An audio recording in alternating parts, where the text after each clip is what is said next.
recording. And welcome everyone to Presenters, and welcome Hendri.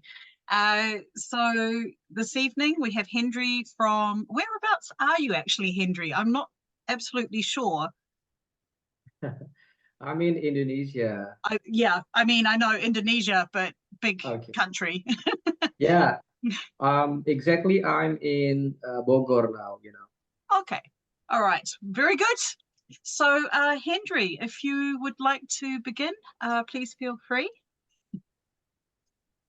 Yeah, sure.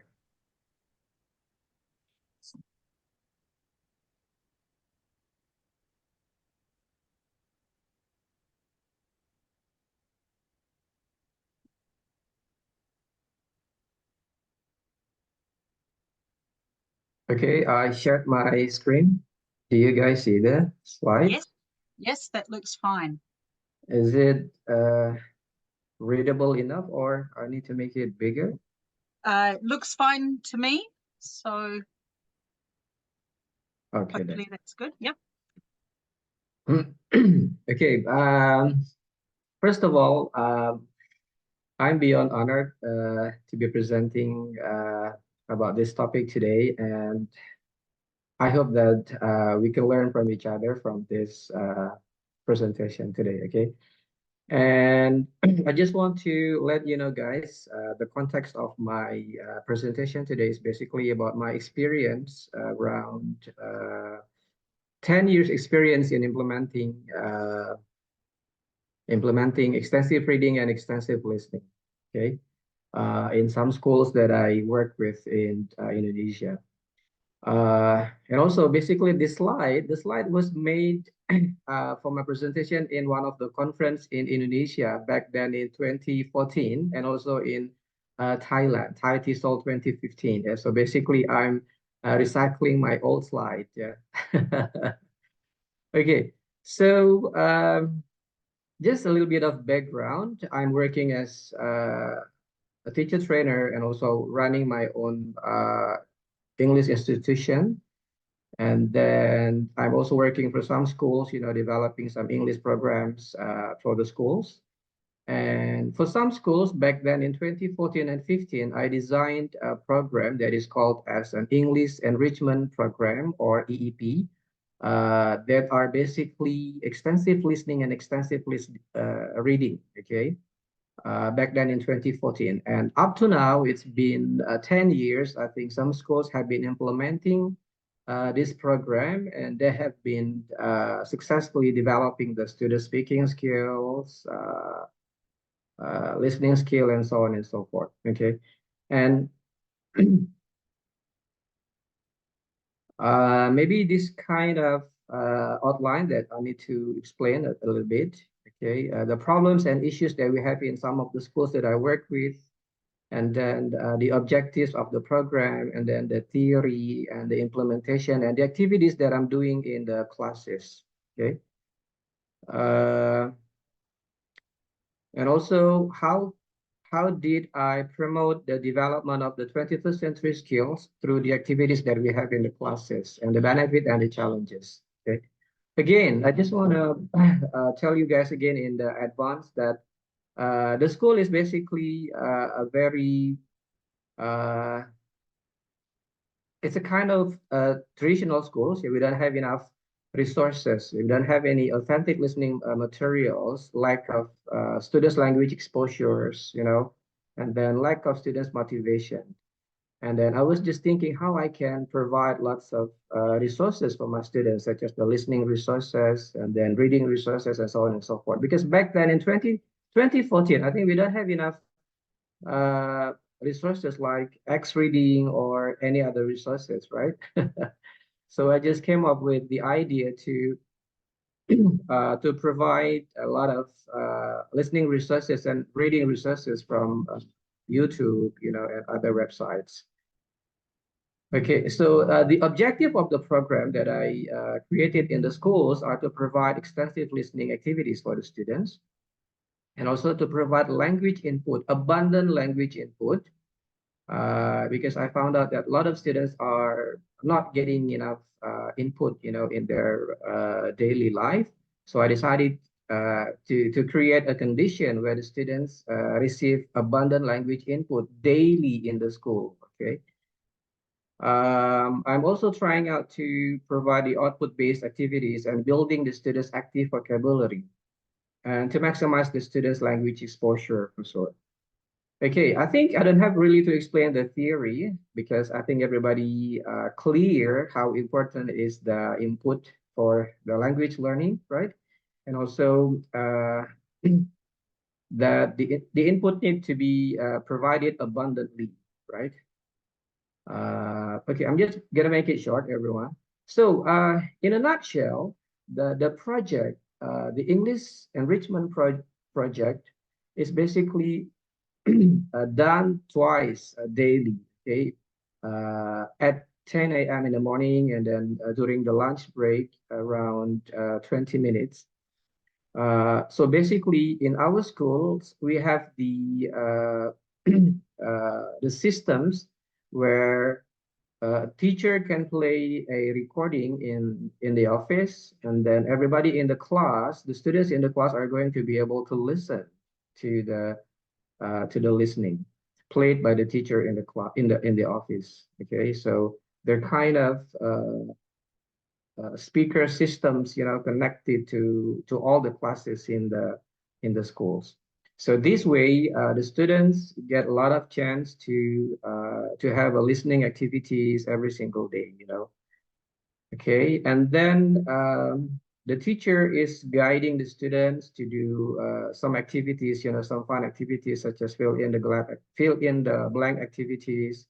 Okay, doing the choral reading activities during read while listen. We also have the readers theater, everyone, where the students can really have fun, acting out dialogue, acting out stories, and they try to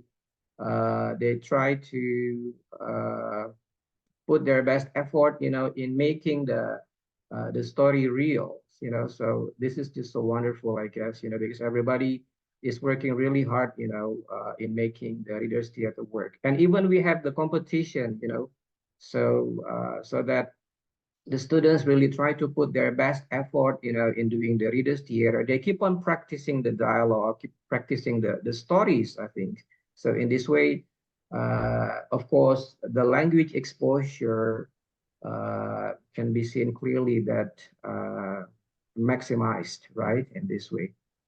And there are so many other activities like we have the anchoring dialogue, and then we have the singing. Yeah, students love singing a lot, because yeah.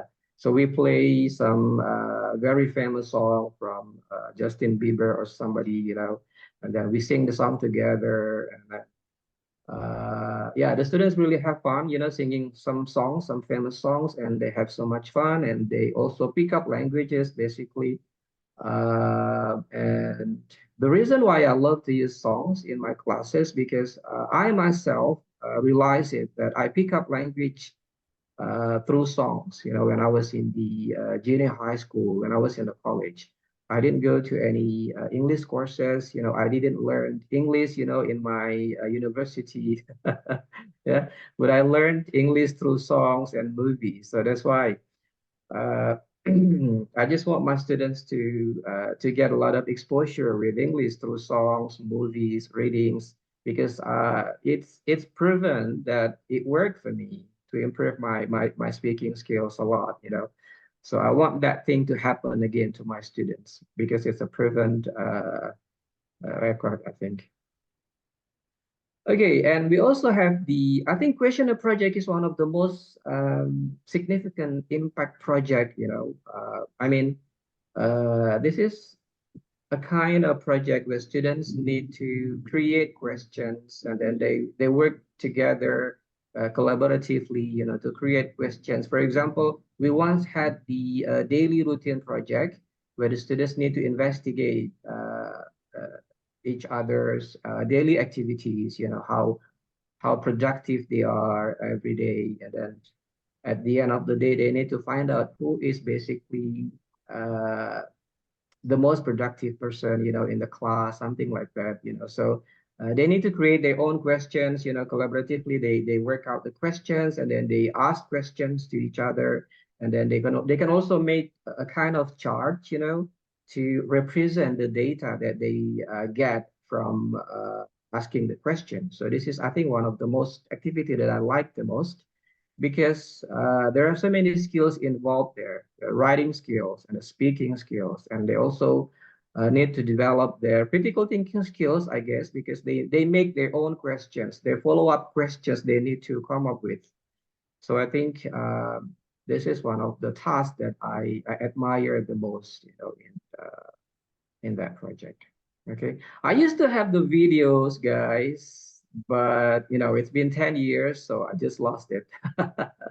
So sorry for that. Okay. Yeah, and we have so many activities, like I told you, Readers Theater. This is one of the students' favorite activities, basically, where the students need to act out the dialogue.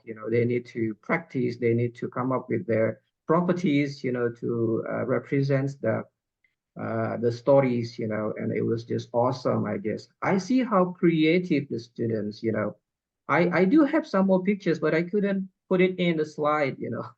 So sorry for that. And then we have the singing competition as well.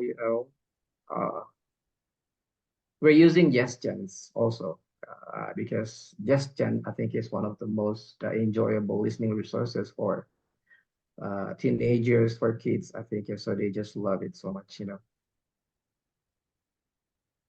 Yeah, and I also try to develop or to promote the students' participatory skills, through this project. By having the competition and then the questionnaire project, because it really encouraged the students to be creative. They need to prepare for their readers theater creatively, so that they can win the competition. And then they also need to come up with very good performance, in their singing competition. It was just awesome, to see their videos. Yeah, but I have it on my Facebook, basically, Jackie. Maybe I can share that later on the Facebook. Yeah. I tried to download it, but I couldn't this morning.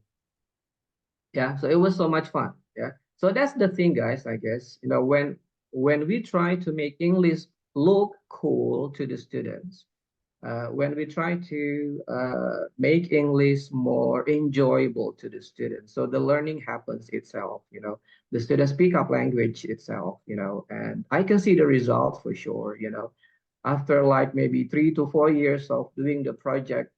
I see lots of students are uh, improving their proficiency a lot. Some of them even win the English debate competition in the region. So that was just awesome. They didn't go to any English courses. They were just studying English in the school, but they can speak English very fluently and they can win some competitions such as the English debates, and then the speech competition in the region. So that was just awesome, I guess.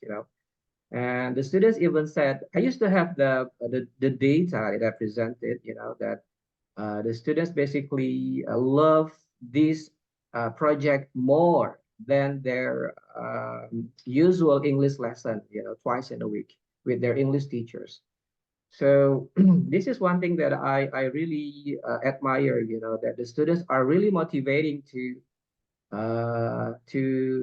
engage with these activities. They keep on asking, they keep on waiting for the moment, where they can really have fun singing songs, performing dialogues, doing the readers theater, choral reading, and doing gestures, something like that. They were just having so much fun, and I was just so happy to see that they're having lots of fun, but at the same time, they're also improving their English a lot. Okay. Some of the benefits that I would say uh, after implementing this project is that addressing the lack of language exposure. Like I said earlier, the students are just they're coming from the school is basically quite a traditional school. We don't have enough resources, and then the students that don't have enough language exposure. So by providing lots of language exposure, like 40 minutes in a day, so every single day, yeah, 40 minutes. So I think it means a lot to the students. They get abundant input every single day. They even take the booklet that I made, with the teachers home. They read the dialogue at home. They need to memorize the dialogue that they're going to be presenting in the readers theater competition. So yeah, that means a lot. The students exposure, the students language exposure have increased a lot. And I got so many good responses from parents, saying that the students were so engaged with English, at home, reading the dialogue, practicing the song, for the sake of the competition. So yeah, that was just amazing, I guess. Yeah, that's something that I think we did a great job in the school. All the teachers worked together with me, to make this happen, and to make the students made a huge improvement, in their English. And then one of the benefit again is that it helps the learners to become more proficient users of English. It does happen, as I told you before, that a lot of my students were becoming more proficient. Yeah, they became winners in some competitions in the region, in the English debate, speech competition, and so on and so forth. And then it also bring a balance to the limited English lesson hour in our curriculum, in the past. Some of the challenges are, of course, yeah, we need additional facilities, in the school, the speakers, for all the classrooms, and then microphone and so on and so forth, And also we have additional teaching hours, yeah, for this project. Okay. Well, it comes to a conclusion. I think that's so early. How much time do I have, Sandra? Well, we don't have a limit. Most people speak for about 30 minutes, so please feel Oh, free. okay. Yeah. Yeah, so I would say that this kind of project is kind of innovative, because yeah, we started from a school where we don't have any listening resources, we don't have any reading resources. We're using the local publisher English book, which is not, I think, is not a high quality book, to be honest. And I just came up with how can I provide lots of input for my students, lots of exposure, English exposure for my students. And I came up with the activities, fun activities such as the choral reading, readers theater, and then dialogue, jazz chant, singing, and blah, blah, blah. It is enjoyable. The students love it so much. They're eager to wait for the project to happen, and they even read the dialogue, sing the song at home, and they were having so much fun. Uh, and then the learning does happen. The students really pick up lots of languages through the songs, through the dialogues, through the stories that they read over and over again. They pick up languages, and I can see that a lot of the students are having a great improvement, in their English, and I'm so happy for that. It is beneficial, yeah, because it provides abundant input every single day to my students, and they even review the resources again at home, meaning that they get more exposure at home, right? Which is something in the past that it is impossible for them to have a lots of exposure at the school and even at home. Yeah, so this is, I think, beneficial. And the students even love this project more than their English lesson done by the English teacher, because this project is fun, it's enjoyable, and they just love it. It is motivating.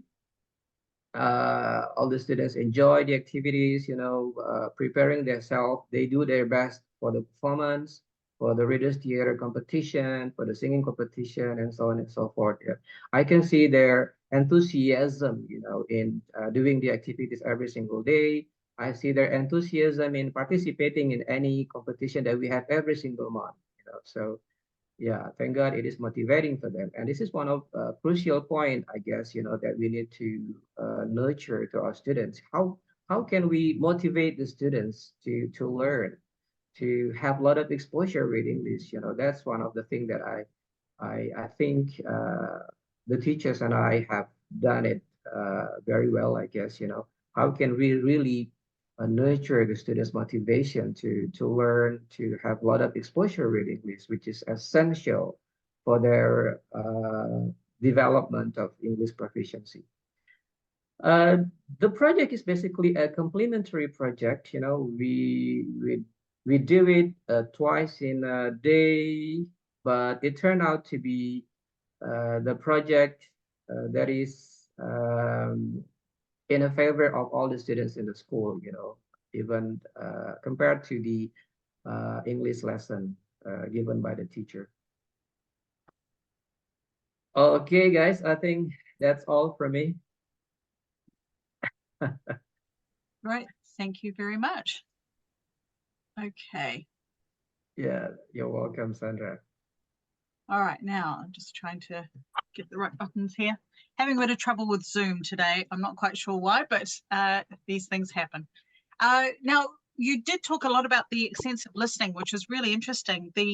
What access to books or reading material do the students have? Mm-hmm. Oh yeah. Like I said earlier, basically I compiled a lot of resources, from YouTube. I compiled the MP3 listening, on the YouTube, and then I have the file, in my computer in the office. We play the song, we play the dialogue, from the office, and we even send the file, that I downloaded from the YouTube to the parents, so that they can have exposure at home, and yeah, things like that. And do you have like graded readers or access to X reading or locally produced materials for the students? At that time, I think 2014. I think I'm not sure whether X reading exists. Is it? Probably not, but what about now? Are you in a position where you're using reading with students? Oh, since I quit working in the school, in 2018, so I had no idea, about the resources. But what I heard a couple of days ago, I called one of the teachers there. They're still using the same resources that we worked with together, in the past, 2014. Yeah, but I was thinking of offering them resources at X Reading, especially for the senior high school students and junior high school students, I guess. Yeah, I was thinking about that too, Sandra, because I think it's going to be more efficient for the teachers and the students, to access the readings at the X Reading, right? Well, it's certainly, if there's no access to physical books, yes. X reading is certainly very good for providing reading materials. Yeah, right. So what level are the students? Are they just junior, senior high school, that kind of age, or all ages, or what was the Oh, situation? we have all ages students, starting from kindergarten to senior high school students. Oh, wow. Yeah.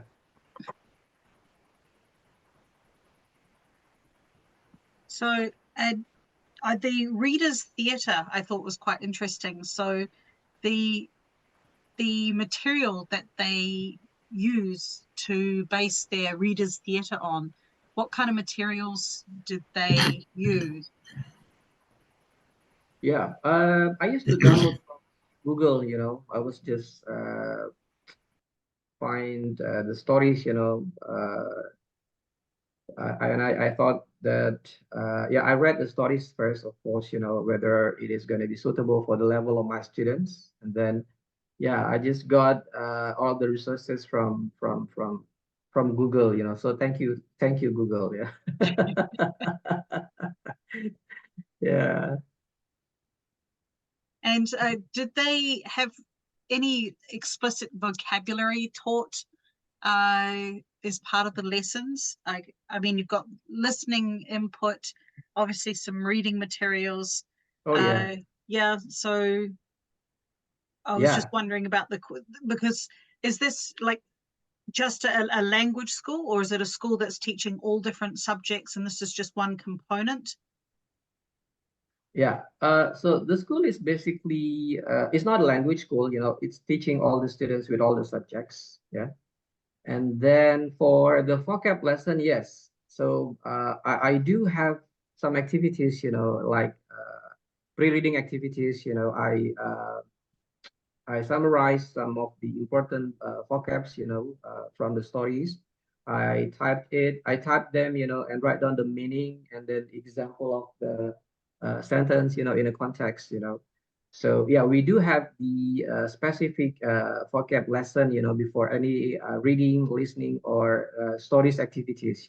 I just need to make sure that they understand the meaning of the vocab, how do they use the vocab in a context, because it is essential. The vocab is essential in the language development, right? So I need to make sure that every single day the vocabs are increasing.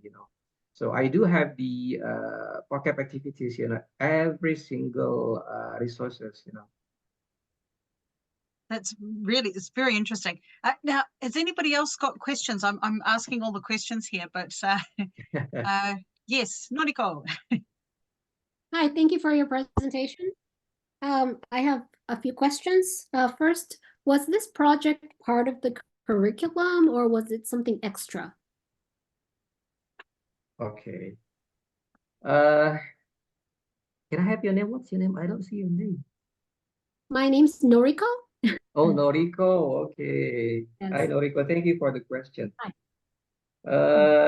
So basically, this is I would say this is just an additional program. So this is not part of the curriculum. Yeah, because I was assigned by the owner of the school to design activities or project, to improve the students' speaking skills. So I did a little bit of research, that the students is basically didn't get enough language exposure, so their vocab size are very limited, so that's why I came up with these ideas, to enrich the students' vocabularies, provide them with abundant input every single day, and make the learning fun, and make it possible for the students to even expose themselves with English at home, through the resources and then the listening or readings that we gave them, Yeah. So this is not a compulsory. This is not a part of the curriculum. This is just an additional project. Yeah, Noriko. Okay, thank you. One more. Um, was there any resistance from some English teachers? Like, I'm Oh, sure a lot of the teachers were cooperative, but maybe there were some people who resisted because it's not the way probably that the teachers learned. yeah. Usually, how the teachers learned Yeah. reflects their teaching beliefs and their teaching methods. So I was wondering if there were any resistance to that, to the Oh, program. yes. Of course, Noriko. Okay. So how did Yeah, you it was. overcome?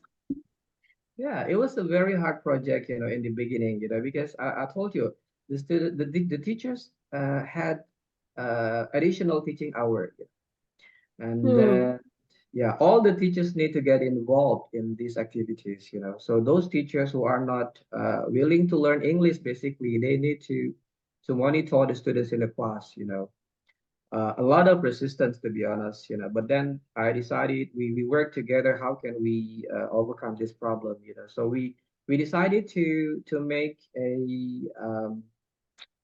to find the best class performance, in terms of the students participation, in terms of the monitor of of the teachers, because when I supervise to some classes, the teachers are not really paying attention. They were just playing with their cell phone, The students are eager to participate, but the teacher is not really monitoring. So it's not that good, I think. Yeah. So we do a kind of supervision, to classes, which classes are doing well, and which teacher are not really supporting, and at the end of the month, we choose three best classes, Yeah. So after a few months, we decided that the teachers have become much more engaged, to this project. Yeah, because they realize that this is part of their assessment as well, because yeah, their performance in monitoring the students in the class are going to be supervised, are going to be evaluated by the headmaster. So from that moment, they decided to be more engaged, in these activities. Oh, I see. So it was basically the students' results that kind of convinced the teachers, and also the help of the headmaster. Yeah, that's right. Okay. Um, I had one more. Oh, about the motivation, I understood that the students really enjoyed working for the competition. Um, was the competition only for like honor, or did it connect to any of their careers in the future, like getting recommendation to the university or something else? We just give a kind of gift, yeah, like a present, small present, like maybe food, and they can enjoy the food together with the classmates and the teachers in the class, so that's it. Okay, thank you very much. Yeah, welcome, Noriko. I think David you had your hand up. Did you have a question for Hendri? Yep. Hey, thanks, Hendri. That was really inspiring in so many ways. I love the idea of the students working for their competitions, and it sounds absolutely motivational what you're working on, and that the kids are having a lot of fun, which I think is one of the important elements of extensive reading. I was just thinking as you were talking, I'm just in my head, I'm trying to distinguish definitions between extensive and intensive reading. And I'm wondering, when the students are working so long and probably so hard, it sounds like they're putting a lot of effort into, like, for example, the plays and the readers' theater and the competition. If that's limiting the amount of input, because that's really, for me at least, I think that's a key to extensive reading, is lots and lots of input. But I'm wondering if they're working on the same material for so often.